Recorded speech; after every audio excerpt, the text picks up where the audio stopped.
Ok, vamos lá, né? Vou colocar aqui. Hoje vamos iniciar o nosso módulo de ligações químicas. Vamos abordar a ligação, o que é primeiramente o conceito de ligação química. Vamos ver que é uma busca por estabilidade, né? Vamos dar uma olhada na regra do octeto, ok? Vamos ver os tipos de ligações químicas, a ligação iônica, depois a ligação covalente, a ligação metálica. Na verdade, nós iremos ver, né, que esse conceito de ligação química é de suma importância para o entendimento de reações químicas no contexto geral. Aqui também é um resumo, né, do que nós iremos ver. Esse vídeo ele vai se dividir em módulos, né? Vamos abordar inicialmente aqui a parte de ligações químicas e nesse vídeo a parte de ligação iônica. E nos próximos vídeos veremos a questão da ligação covalente e ligação metálica. Bem, um resumo, né, novamente, de ligações químicas. Existem três tipos de ligação química: ligação covalente, a iônica e a metálica. Nós iremos ver que a ligação covalente ela ocorre por meio de compartilhamento de elétrons. A ligação iônica ocorre por meio de transferência de elétrons. E a ligação metálica ela ocorre quando cátions de elementos metálicos envoltos ou nuvem de elétrons. Quais são os elementos envolvidos, né, em cada um desses tipos de ligação? Vamos ter ametais, né, como exemplo o hidrogênio, no tipo de ligação covalente, com um ametal ou um semimetal. Então, isso tudo assim se resume à tabela periódica. No caso da ligação iônica, vamos ter um ametal com um outro ametal ou um semimetal, ok? No caso da ligação iônica. E a ligação metálica sempre vai ocorrer entre um metal e um metal. Reexplicando isso aqui, as ligações químicas elas podem ocorrer com um ametal e o hidrogênio, ou um ametal e o hidrogênio, ou semimetal e o hidrogênio, tá, ok? A ligação covalente. A ligação iônica ela pode ocorrer às vezes com um ametal e o hidrogênio, ou um ametal e hidrogênio e o semimetal e hidrogênio. E a ligação metálica, metal com metal. Mas a gente vai ver isso de forma assim mais sucinta, né? Porque é um tema bem complexo para a gente resumir unicamente em um quadro só, né? Primeiramente, existem tipos de ligações químicas, como a gente viu, mas também existe uma natureza de classificar as ligações químicas quanto a ligações intramoleculares e ligações intermoleculares. As intramoleculares são aquelas ligações do tipo iônica, covalente e metálica. Elas ocorrem entre os átomos para formar moléculas responsáveis pelas propriedades químicas dos compostos, ok? Então veja, a ligação intramolecular, né, esse prefixo aqui intra significa ocorrer, né, entre átomos, ok? E esses átomos se combinam e formam moléculas ou compostos iônicos ou compostos metálicos. Ele vai dar origem a esses tipos de ligação: iônica, covalente e metálica. Já as ligações intermoleculares, né, ou forças intermoleculares, também conhecidas, elas ocorrem entre as moléculas. Deixa eu exemplificar aqui. As intramoleculares ocorrem entre átomos. Um átomo de hidrogênio que se liga a um átomo de cloro. Já a intermolecular ela vai ocorrer entre moléculas. Uma molécula de HCl se liga a outra molécula de HCl. Qual é a natureza dessa ligação? Intermolecular. Aí ocorre entre moléculas. São responsáveis pelas propriedades físicas dos compostos. São elas, né, as ligações intermoleculares, íon dipolo, dipolo, dipolo, dipolo induzido e ligação de hidrogênio. Então, por que os átomos se retendo mais aqui a ligação do tipo intramolecular, né? Ou seja, entre átomos? O que ocorre? Veja, você tem ligações, né? Os átomos, eles procuram estabilidade. Átomos isolados, geralmente, eles têm uma energia muito alta. Então, eles são poucos estáveis. Quando ocorre a ligação, né? Ou seja, uma ligação química entre um átomo e outro, há uma tendência que o nível de energia desses dois átomos ele diminua, formando uma ligação química, e os átomos assim ficam mais estáveis. Um conceito de suma importância que você tem que saber de antemão para estudar a temática de ligações químicas é o conceito de eletronegatividade. No meu curso aí de química existe uma playlist, né, com propriedades periódicas, onde você vai encontrar, né, o conceito de eletronegatividade. Mas a gente pode revisar aqui de forma rápida. A eletronegatividade mede a tendência dos átomos, né, em atrair elétrons quando ligados, né?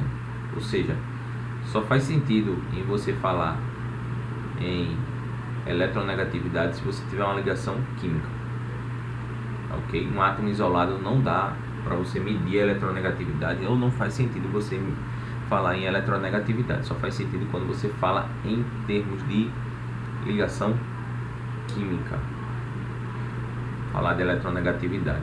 Então é a tendência com que um átomo tende a atrair elétrons. Há átomos que é verificado, né,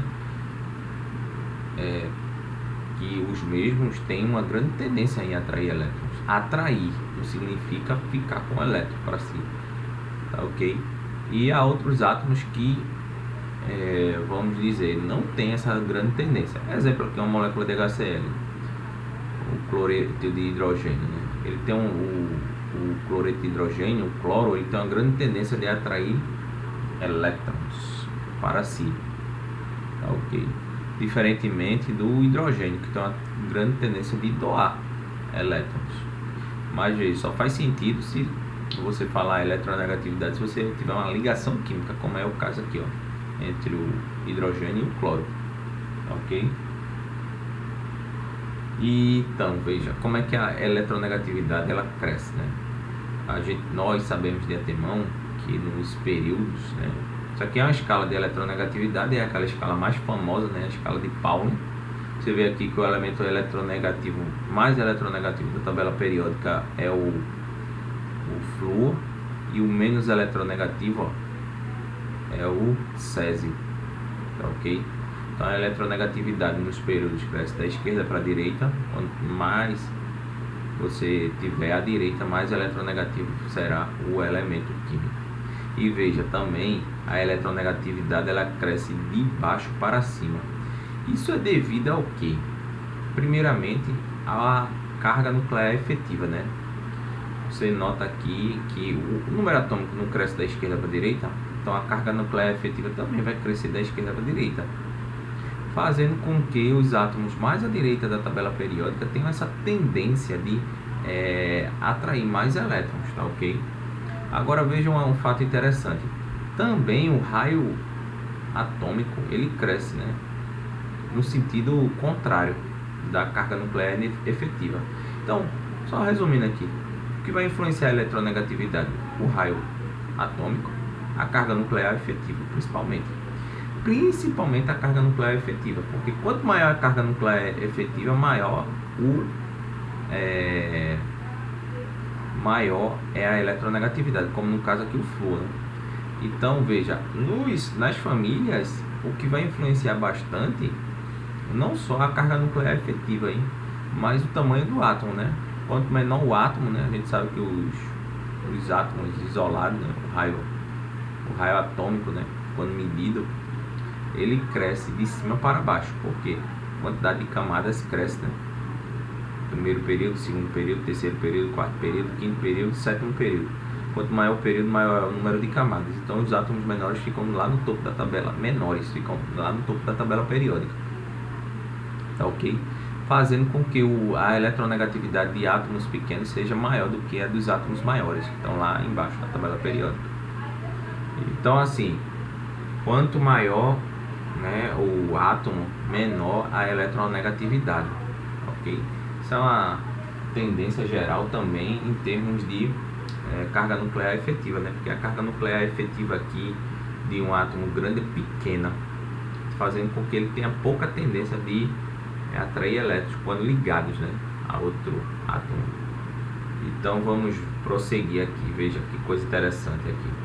Muitos livros do ensino médio trazem essa fila de eletronegatividade, que são os átomos mais eletronegativos da tabela periódica. Tem pessoas que vão fazer concursos específicos para a área de química ou concursos muito concorridos, tá ok? Elas decoram isso aqui, os átomos mais eletronegativos da tabela periódica. Então, tem até uma anedota, né? Para decorar esses átomos, né? Que é o flúor, oxigênio, nitrogênio, cloro, bromo, iodo, enxofre, carbono, fósforo e hidrogênio. Fui ontem no clube, briguei e saí carregado para o hospital. Fui ontem no clube e saí carregado para o hospital. Flúor, oxigênio, nitrogênio, cloro, bromo, iodo, enxofre, carbono, fósforo e hidrogênio. Então veja que o flúor é o mais eletronegativo, tá ok? E nessa fila aí o hidrogênio é o menos eletronegativo, tá ok? Então veja, a ligação, vamos começar aqui debatendo logo sobre ligação iônica, né? A ligação iônica é um tipo, vou trocar aqui. A ligação iônica ou ligação iônica, né, que foi um erro de redundância, é um tipo de ligação química baseado na atração eletrostática de íons. Relembrando que são íons, né? Deixa eu trocar aqui. Ó, íons, né? São átomos que não estão, né, no seu estado fundamental. Ou seja, eles têm um excesso de carga positiva ou carga negativa. Aí você pode ter dois tipos de íons. Você pode ter os cátions, é isso, que tem excesso de carga positiva. E você pode ter os ânions, que tem excesso de carga negativa. Ok? Então veja, como é que você conhece um cátion? Vou dar um exemplo aqui. Alumínio 3+. Sempre vai ter o indicativo aqui da carga. Se não tiver carga nenhuma, é porque o átomo está no seu estado fundamental, ou seja, a quantidade de cargas negativas e cargas positivas é igual. E um ânion, tá? Cloro aqui, ó, cloro menos. Você conhece que é um ânion porque tem um excesso de carga negativa, tá bem? Então assim, é bem tranquilo, né, saber o que é um íon. Então, um íon pode ser um cátion ou um ânion. Excesso de carga positiva você tem um cátion, excesso de carga negativa você tem um ânion. Então veja, a ligação iônica ela é baseada na atração eletrostática entre íons. E uma atração eletrostática só vai ocorrer entre o quê? Uma carga positiva e uma carga negativa, tá ok? Aí na formação da ligação iônica, o metal do elétron, devido à sua baixa negatividade, forma um íon positivo. Ou seja, ele está falando aqui que você tem no caso você vai ter o que? Um cátion, né? Vamos dizer aqui, ó, um cátion que vai se juntar com um ânion, de forma resumida. Então você vai ter, ó, um cátion, o hidrogênio aqui com um ânion, né, ou cloro. E aqui vai ocorrer o que? Uma atração eletrostática entre uma carga positiva e uma carga negativa, ok? Ele dá o exemplo aí do sal de cozinha, NaCl, que é o Na+, Cl-. Um cátion sódio com um ânion cloro, né, você traindo. Aí veja, O átomo do metal tem configuração eletrônica semelhante à de um gás nobre, quase totalmente preenchida, né? Ele tem alta eletronegatividade e facilmente ganha um elétron, formando um íon negativo ou um ânion. Traduzindo, o que é que ele está falando aí? Vamos lá, traduzir. Vamos ver. Existem, né, colunas ou as antigas famílias que têm uma tendência muito forte a formar ânions. Quais são essas colunas? A coluna 1 e a coluna 2. Metais alcalinos e metais alcalinos terrosos. E também essa coluna aqui, que é a coluna 13. Tá bem? A coluna 13 tem uma tendência forte de formar cátions. Mas não são todos não, hein, gente? Não são todos. Mas principalmente essa família aqui, elas têm uma tendência muito forte de formar cátions. Depois a gente vai responder o porquê que elas têm uma tendência forte de formar cátions. Já essas outras famílias aqui, ó, principalmente a família, aqui é a família 16 e aqui é a família 17. Elas têm uma tendência muito forte, né, de formar ânions, ok? Aí você pode ver essa explicação em termos de propriedades periódicas, afinidade eletrônica e potencial de ionização, ok? Aí você pergunta, e os gases nobres entram nessa história? Olha, no ensino médio a gente vai adotar assim, gases nobres geralmente eles não formam no ensino médio, os nossos conhecimentos. Geralmente os gases nobres não formam, né, ligação química, ok? Geralmente, tem alguns compostos de gás nobre que existem, mas são raros, tá ok? No ensino médio a gente vai adotar isso. Então, ó, quando você tem um cátion, vamos dar um exemplo aqui. Eu tenho esse cátion aqui, ó, o lítio, Li+. Ele pode se juntar com o ânion. Vamos dizer aqui, ó, o flúor, F-, tá ok? Então eles vão sofrer uma atração eletrostática, né, é isso? E vão formar uma ligação iônica. Deixa eu voltar aqui. Deixa eu ver aqui. Os íons, né, em cristais de compostos predominantemente iônicos são esféricos. Então ele está falando aqui que os íons são esféricos, mas se o íon positivo é pequeno e altamente carregado, será distorcida a nuvem eletrônica do íon negativo. É a atração, né, gente? Vamos desenhar aqui, ó. Eu tenho um íon, o H+, e eu tenho, ó, o Cl-. Eles dois são esféricos. Esse íon é maior do que o anterior, né? O cátion aqui, né? O cátion H+ é maior do que o ânion, tá ok? Aí veja, ó, que o ânion cloreto. Então, esse cátion, esse ânion aqui vai distorcer essa, vamos dizer, nuvem eletrônica, né? Formando a ligação iônica. Então, essa polarização do íon negativo leva à criação de uma densidade de carga extra entre os dois núcleos.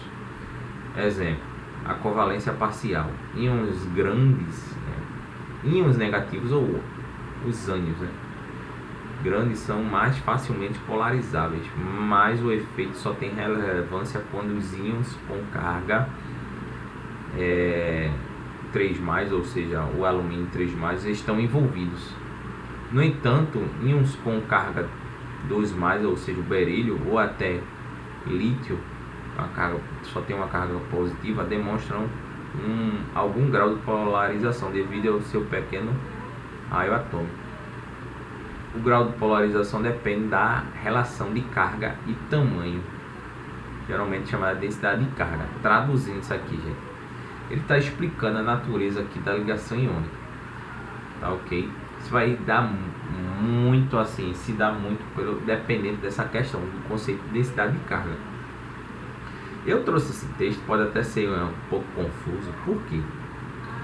Alguns livros do ensino médio, ao invés de chamar a atenção para esses fatos aqui, de densidade de carga, grau de polarização, ele já coloca aqui, há, no entanto, uma tênue linha divisória entre ligação covalente e ligação iônica. Qual a diferença entre ligação iônica e covalente? Na ligação iônica, você tem uma atração eletrostática entre o cátion e o ânion. Muitos professores aí ensinam que é uma doação, né? Vou dar um exemplo aqui, viu? Deixa eu desenhar aqui. A maioria dos livros didáticos do ensino médio ensinam que se você tem um lítio, vou explicar aqui do começo. O lítio, o número atômico dele é 3, né? Então, a distribuição eletrônica dele é 1s2, 2s1. Já o flúor, a distribuição dele eletrônica é 1s2, 2s2, 2p5, né? Tem que dar 9. Aí veja a camada de valência aqui. Aí a camada de valência aqui é 2s1 e a camada de valência aqui 2s2, 2p5, né? Aí vamos representar só a camada de valência. Vou escrever aqui o lítio. Quantos elétrons há na camada de valência do lítio? 1, né? Então vou colocar aqui como pontinho. Ok? Deixa eu pegar aqui. Geralmente às vezes dá esse bugzinho aqui. Pronto. E o flúor? Eu vou ter que representar 9 elétrons, né? 9 não, 7 elétrons, que é 2 com 5, que é a última camada. Aqui é a camada L. Aqui também é a camada L. Então, 1, 2, 3, 4, 5, 6, 7. Veja só. Os livros didáticos dizem assim: o lítio procura uma estabilidade. Como ele procura uma estabilidade, ele vai doar esse elétron para o flúor que vai receber.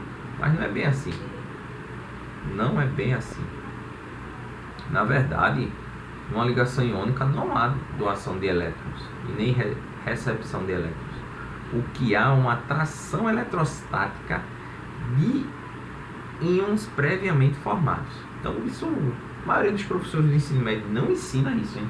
Diz que é uma doação, né, de carga. Não é uma atração de cargas. Aí veja, como ele falou aqui, né, a diferença entre ligação covalente e iônica. Para ser uma ligação iônica, com relação às medidas de eletronegatividade de Linus Pauling, estabeleceu-se que a diferença de eletronegatividade tem que ser superior, né, à ligação, a 1,7. Então a ligação é iônica. Então, ó, deixa eu pegar aqui. Vamos pegar esses valores aqui. Eu tenho, ó, lítio, a eletronegatividade dele é 1, ok? A do lítio, Li. E a do flúor é 4. Então, ó, vamos fazer uma continha aqui. 4 menos 1 dá quanto? Dá 3, né? Então tem que ser maior do que 1,7 para ser ligação iônica. Se for igual a 1,7, é que tá. Muitas vezes uma ligação química ela pode ter um caráter duplo, hein? Agora tem uma porcentagem. Mas isso aí, gente, não se preocupe não. Isso é mais uma discussão acadêmica, né, dentro das universidades. Se você for fazer um mestrado, doutorado e até a graduação, aí você vai ver essa discussão mais ampla, né? De forma mais correta, né? Então, assim, você teria que pegar a diferença de eletronegatividade entre um elemento e outro. Se der maior do que 1,7, ela seria uma ligação iônica considerada. Deixa eu passar aqui. Então, a gente tem a tabela periódica, né? A tabela periódica vai nos dar muita informação, principalmente com relação à ligação química. Ok? Então, existem teorias das ligações químicas, né? Tem a teoria de Lewis, tem a teoria de ligação de valência e a teoria dos orbitais moleculares. No ensino médio se trabalha principalmente isso aqui, ó, teoria de Lewis e teoria da ligação de valência. Às vezes, alguns concursos de ensino médio, né, vestibulares muito concorridos, cobram isso aqui, teoria dos orbitais moleculares. Mas não é uma coisa que você vai ver em livros didáticos de química, né? Só se for um livro bem mais assim, só se preocupa mais em conteúdo, ok? Mas veja, eu falei já para vocês sobre a teoria sobre ligação iônica e comecei a mostrar umas coisas aqui sobre camada de valência, né? Primeiramente, eu queria mostrar a vocês a teoria, né, de Lewis. A teoria de Lewis é bem interessante. Lewis foi um físico-químico, né? Viveu nesse período aí, ó, entre 1875 e 1943. Ele propôs a regra do octeto. Okay? A regra do octeto diz o quê? Os átomos de diferentes elementos estabelecem ligações, né, químicas, doando, recebendo ou compartilhando elétrons, a fim de adquirirem a configuração eletrônica do gás nobre. Isto é, com 8 elétrons na última camada, ou 2 elétrons no caso daqueles átomos que possuem apenas uma camada eletrônica, como ocorre com o hidrogênio. Deixa eu voltar aqui, a tabela periódica, vou apagar.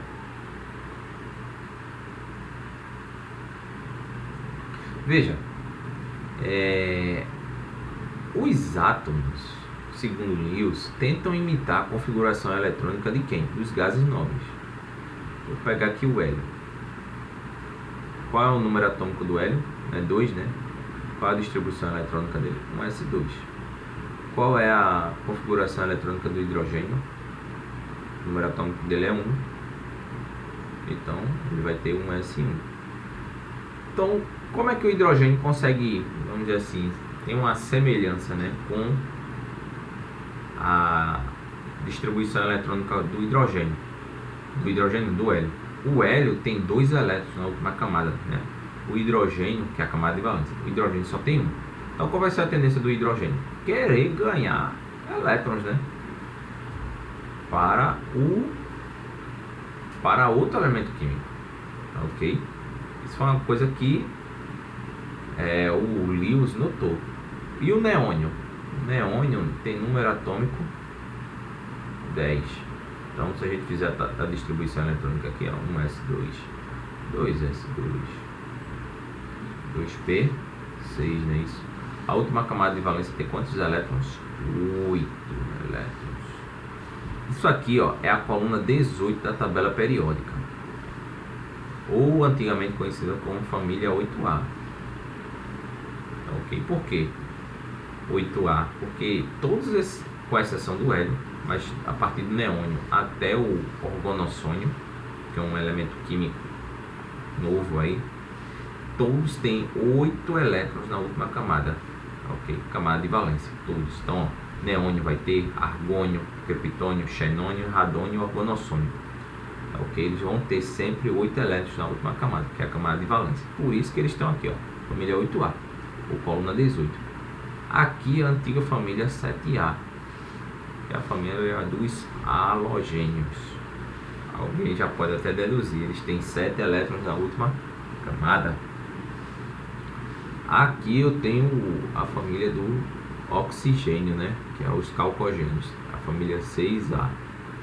Ó, coluna 17, coluna 16, aqui ó, família 5A, que é do nitrogênio, coluna 15, coluna 14, né, família 4A, e coluna 3A, ou coluna 13.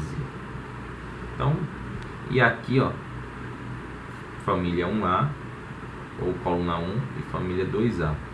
No ensino médio, gente, principalmente em termos de ligação química, vocês vão tratar bem assim com esses elementos, principalmente esses elementos da família 1A, 2A, 3A, 4A, 5A, 6A, 7A, 8A, ou coluna 1, 2, 13, 14, 15, 16, 17, 18. Esses elementos aí são famosos elementos representativos, tá ok? São elementos assim que tem uma química, vamos dizer assim, em termos de configuração eletrônica bastante comportada. Tem exceção? Tem, mas eles são bastante comportados. Então veja que a camada de valência é um conceito muito importante para você entender essa regra do octeto. Por quê?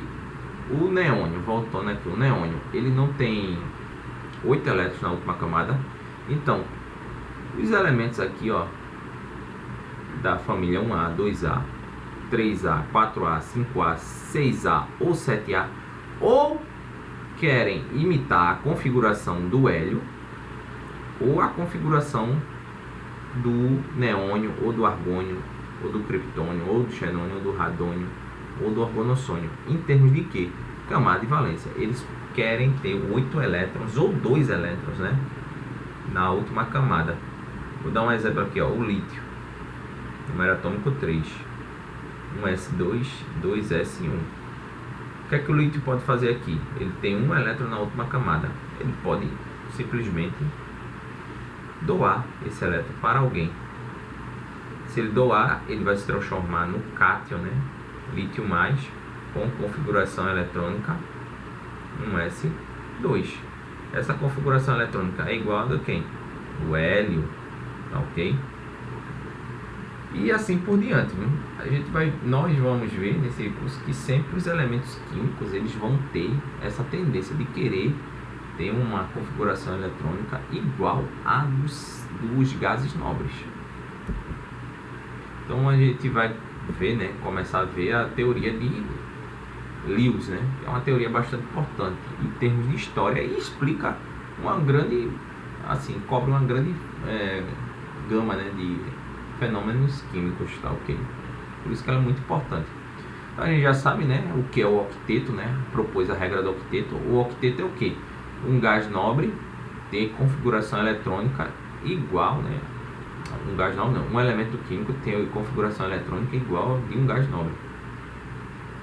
Bem, então em 1916 Lewis sugeriu que para ficarem estáveis, atingindo o octeto ou o dueto, né? No caso octeto, 8 elétrons na última camada, e no caso dueto, né, 2 elétrons na última camada. Os elementos que compõem as substâncias moleculares realizam um compartilhamento de pares de elétrons. Essas substâncias são formadas por átomos de hidrogênio, ametais, semimetais, todos com tendência de receber elétron. Por isso não tem como nenhum deles doar algum elétron. Tá ok? Mas todos precisam saber de modo, né, que compartilhe seus elétrons por meio de uma ligação covalente ou molecular. Tá ok? Assim, Gilbert Lewis propôs uma forma de representar a ligação covalente ou molecular, que ficou sendo conhecida como fórmula de Lewis. Ela também é chamada de fórmula eletrônica ou ainda fórmula eletrônica de Lewis, porque sua principal característica é que ela mostra os elétrons na camada de valência de cada átomo e a formação de pares eletrônicos. Cada elétron é formado por um ponto que fica ao redor do símbolo do elemento químico. Apenas os elétrons da camada de valência é que ficam ao redor do elemento. Traduzindo, vamos dar um exemplo aqui, ó. Família 1A ou coluna 1 da tabela periódica. Se é 1A, a última camada de valência tem quantos elétrons? 1, né? 1 elétron. Então significa o quê? Que essa família aqui, ó, hidrogênio, lítio, sódio, potássio, rubídio, césio e frâncio, quando você aplicar essa regra do octeto, eles não têm um elétron na última camada, você vai representar assim, ó, pegar o hidrogênio, tá um pontinho, deixa eu botar maior aqui, hidrogênio um pontinho, lítio um pontinho, porque todos esses eles têm um elétron na última camada, sódio, pontinho, potássio, um pontinho. Aí família 2A, a família, ó, do berílio, magnésio, cálcio, estrôncio, bário e rádio.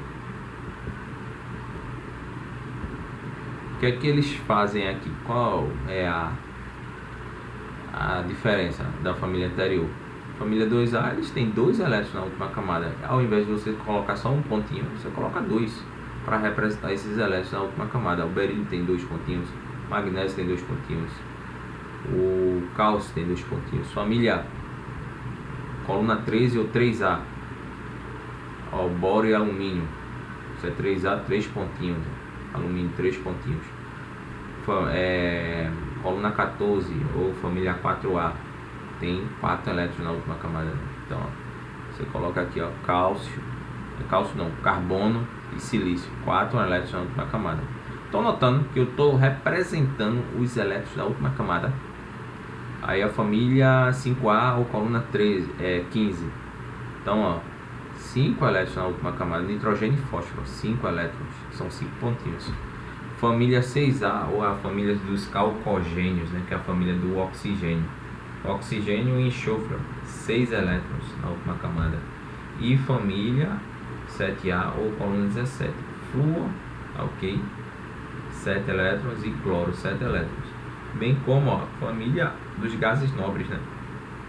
Essa família do flúor é o nome halogênios, né? É para a gente se familiarizar com esses nomes, porque esses nomes são cobrados às vezes em vestibulares. Então, família 8A ou coluna 18, você vai ter 8 elétrons na última camada, tá ok? Então, o hélio 2 ou 8, né? O hélio tem 2, o neônio tem 8 e o argônio também tem 8. Ele é família 8A ou 2, né? Então, isso aí a gente vai começar a se familiarizar com essa teoria do octeto. Por hoje, né, para esse módulo, eu acredito que já seja suficiente. Então, muito obrigado e até a próxima. Então, vai ter a parte 2 desse vídeo, que a gente vai começar a fazer questões, tá ok? E representar, né, ligações químicas por meio dessa questão aí de regra do octeto. Muito obrigado e até a próxima.